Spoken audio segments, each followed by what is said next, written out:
The future never comes. Life is always now. Eckhart Tolle. Jump, and the net will catch you. Leap, and the net will appear.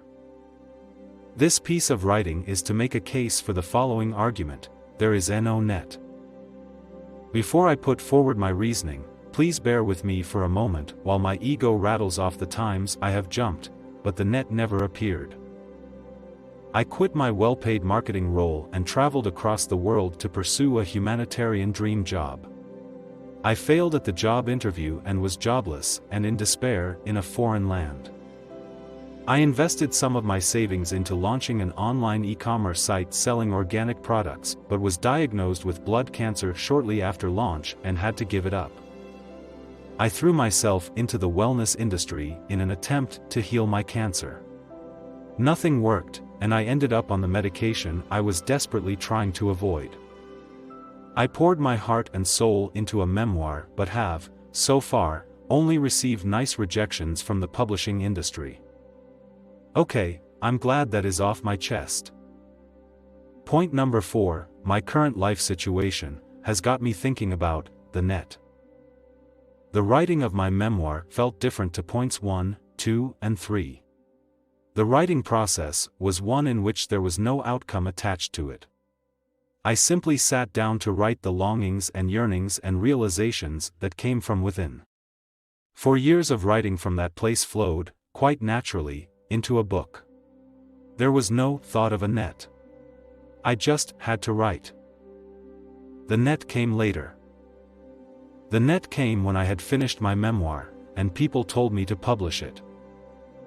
The net came when I started researching the publishing industry and the how-tos and what not to dose. My research began to form a perception.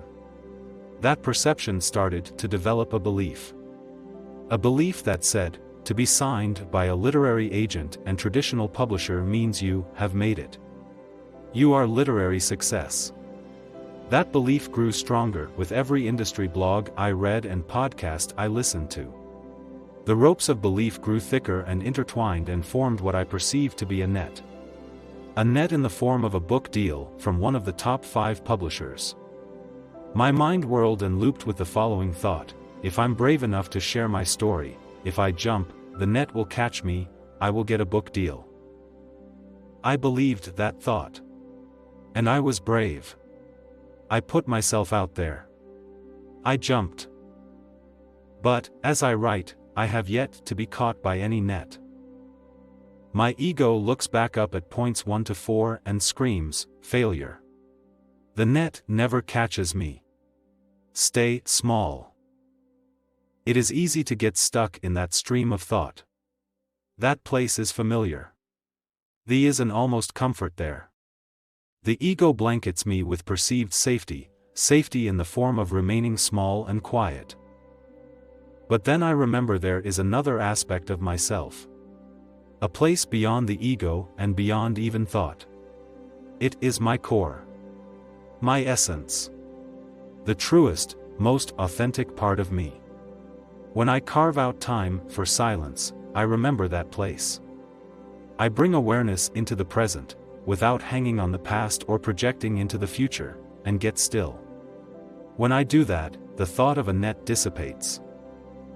From this place, I see that the net was only a future concept. It was no more than a thought about something great that would happen in some distant time. The net was always only a thought about what success should look like: saving the world, a thriving business, healing from an incurable disease, and now a best-selling book. But freedom was found beyond the thoughts about how life should be. And every day, I come home to that place, home to myself. I get pulled into ego. I come back. I get pulled into thought. I remember. When my true nature aligns with the present moment, there is clarity in knowing what to do. Some moments, my children want to play. And sometimes, I feel called to send a pitch off to a literary agent. There is a sense of surrendering to whatever is in front of me. When I'm flowing with life, there is no net. Or more, the net is no longer a result but rather a deep trust that everything will happen as it should. I have no idea how my book will be published. All I know is that if I keep coming back to the present moment, those seemingly minuscule steps pave the way for my soul to live out its true purpose, to bring awareness into the present and live life from that place. There is no net. There are only small awakened steps. Some steps are ordinary. Some ask us to be excruciatingly vulnerable. It is the latter that can feel like a leap of faith into the ether. But I no longer see those moments as a leap. Looking back, it was only ever one step, a simple stride on the path home to myself. Inch by vulnerable inch, moment by conscious moment, that is how I have come to feel whole. It is all perfect, even with a rejection letter to boot.